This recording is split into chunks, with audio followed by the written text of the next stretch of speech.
I've already spoken to him about this, and I have decided it should go ahead. And he agreed? Not in so many words, no. Well, surely he has the authority to cancel it if he sees fit. Yes, he does, but I feel very strongly about its value. I have written to the minister. The department has already approved of it, and if the minister ratifies the decision, then the show will proceed as planned. And if he doesn't? Then it will have to be cancelled. In the meantime, I would like the preparations to go ahead. Mrs. Jackson, would you organize the purchase of costume materials? Of course. Well, I think you're wasting your time. From what I've seen, they've already lost interest in the project. Look, a lot of people have gone to a lot of trouble over this pantomime. I think you should at least have the decency to go through with it. Well, there doesn't seem to be much point, does there? Why? Well, the others don't seem to be too keen on the idea. Well, maybe if we three show some enthusiasm, the other will get keen on it. Maybe they won't. I mean, it's not so hot, is it, knowing that one of your friends is a lousy, thieving dog? Look, I know how you feel, and I don't like it any better than you do. Well, why didn't you do something about it when you had the chance? There you go, blaming Judy again. Well, it stands to reason, doesn't it? Why don't you give it a rest, Lizzie? Well, I don't reckon it was her. Well, if it wasn't, you tell me who it was. Go on, you answer me that one. Who was it? You bitch! I'm telling you, Margot, that's it! Where's the rest of it? I've already told you that's it! Bloody thief, you bitch! Please don't leave me to red here! Oh, do it now! What's going on? She's holding out! What do you mean? What do you reckon I mean? She owes me money. Judy? Look, there isn't any more money. I've already told you that! You bloody liar! Do you want to search me? You've stolen more than you've given me back. Now, you watch it, girl. Don't you say I've ever stolen anything. You settle down, both of you. All I know is I haven't got all my money back, so where is it? Now, look, I got that money back last night, right? I've given back everything there was. I gave Lizzie and Doreen their money back, right? Yeah. And I've given the rest back this morning. To everyone? Yes. To everyone who said they were missing any money, every cent they said. Now, you were the last one on the list, Margot, so what was left over, I figured, had to be yours. Well, you were wrong, weren't you? My money's short and I want it back. Well, you're going to have to be satisfied. Oh, come off it. That's all there is, Margot. Now, we're going to have to keep our heads over this. It's easy for you. You haven't done your dough. Shh. Here comes Fletch. Now, we're going to keep our mouths shut about this, right? Right. All right, what's going on? We're just on our way to work, Mr. Fletcher. Yeah, we just bumped into each other. We're having a bit of a yak. Yeah, I'll bet. Gaffney, Yeah? you wouldn't like to elaborate on that statement, would you? Nope. We were just talking. All right, come on, off to work. And no more delays.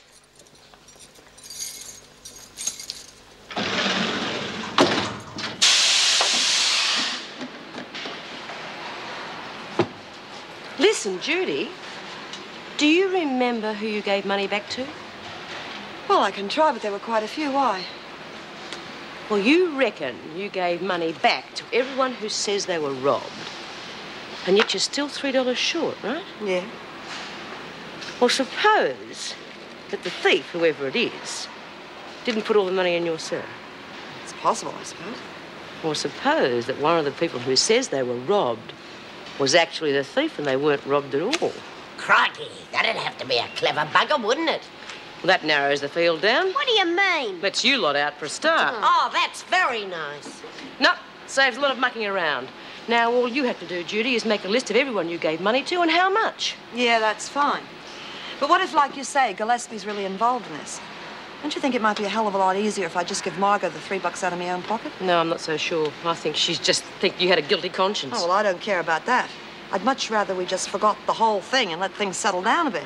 Have you heard the news? What news? About Mrs. Davidson. What about her? She's resigned all over C&D blocks. That's not what we heard. What? Doesn't matter. No, she's definitely resigned. Effective immediately, according to Maggie Dutton. It's a private protest against this bloke from the department. Bull dust.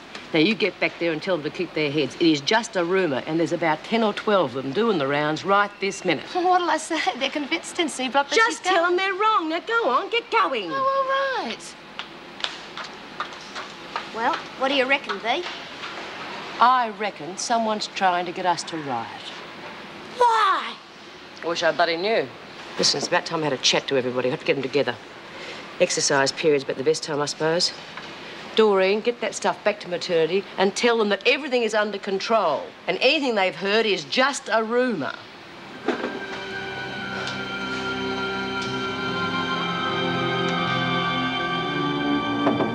Come in.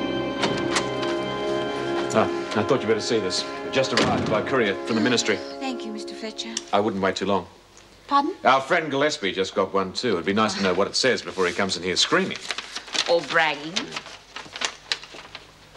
Well? The pantomime goes ahead. That's great. There is a small rider. Yes, that'd have to be. We are to follow Mr. Gillespie's instructions regarding security of the event to the letter. A small price to pay. What's the meaning of this, Mrs. Davidson? Mr. Gillespie, I am aware of your authority, but I really would appreciate your paying me the courtesy of knocking. My apologies. Now, can we stop beating about the bush? What's the idea of going over my head to the minister? I don't think any explanation is necessary. I was quite within my rights to appeal to the minister to ratify the decision of the department. You know how I feel about this pantomime business. Yes? And you're prepared to go behind my back like this? I have not gone behind your back. In fact, I was about to ask you what security measures you would like made.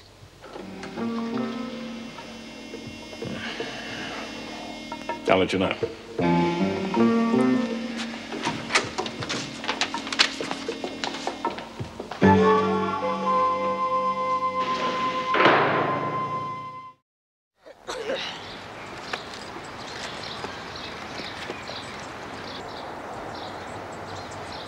They look pretty sullen, if you ask me. They always look sullen. Get the others in, quick. Come on, girls, keep moving and keep talking. Okay, guys. Hey, over here, catch. Right. I'm out, but I'll watch. There you go. Did you talk to Steve Locke? Yeah, the story had changed. She's already got the sack. Oh, rumours. Doreen had a beauty in maternity that she'd been killed in a car crash on the way to work. What are they doing? Some sort of ball game. Ah. Hang on, we'll wait for Margaret. Right, keep moving, will you? Keep moving and talking. Right, we're going to get word to the others. Is there any way I could talk to all of you together? What's going on? I'm not absolutely sure yet, but we're going to have to stick together on this thing. They're conspiring. You're out of your mind to give them an opportunity like this. Break it up immediately. And listen, no more infighting. That's going to be playing right into Gillespie's hands. He's the enemy, he's the only one. Here comes trouble. All right, break it You up. can handle that?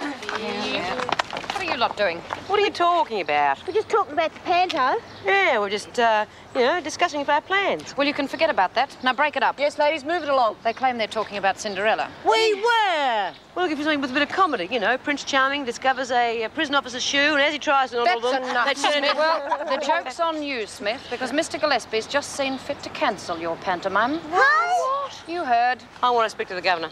Not after that insolence. I've got something important to tell her. What? I'll talk to the governor. Mr. Fletcher's in reception. He'll take her through.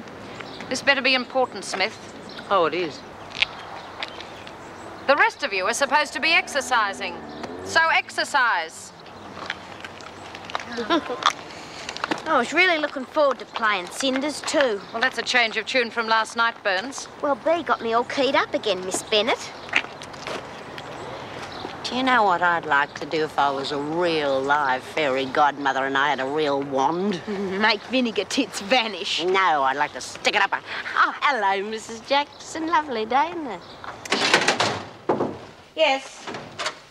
B. Smith wants to see you, Mrs. Davidson. She says it's urgent. All right, you're in. Come on, Smith. Well, Smith, what is it? I want to see you alone, Mrs. Davidson. All right, wait outside, Mr. Fletcher. And if Mr. Gillespie asks, I am in conference. Right, Smith, what is it? What's about all this security? I thought it would be. It's making everyone pretty edgy. I know. Look, I think we should lay our cards on the table. Something's up. Now, I'll be straight with you if you're straight with me, and we'll get back to the security thing in a minute. I'm worried. I'm worried about this hit on the head I got. And someone's been stealing from the women. Stealing? Yeah, it all seems to lead to Gillespie. I don't know, he seems to be cooking up some sort of plot. A plot? Mr. Gillespie? Yeah, either to get rid of you, or me, or both of us. Oh, well, that's utterly absurd. Mr. Gillespie has the department and the ministry behind him. All he has to do is make a few recommendations and we could both vanish. He has no need of plots. Yeah, well, I don't like him. Even in prison, you have that freedom of choice. Now, why haven't I heard about this stealing? I'll have it investigated immediately. No, it's all been taken care of. Money's been returned. And the culprit? Well, I don't know who it is. I thought it was Gillespie. Anyway, it's an internal matter, Mrs. Davidson. All right. As we are talking in confidence, I will accept that. But I'm warning you, I will not stand for any reprisals in any form.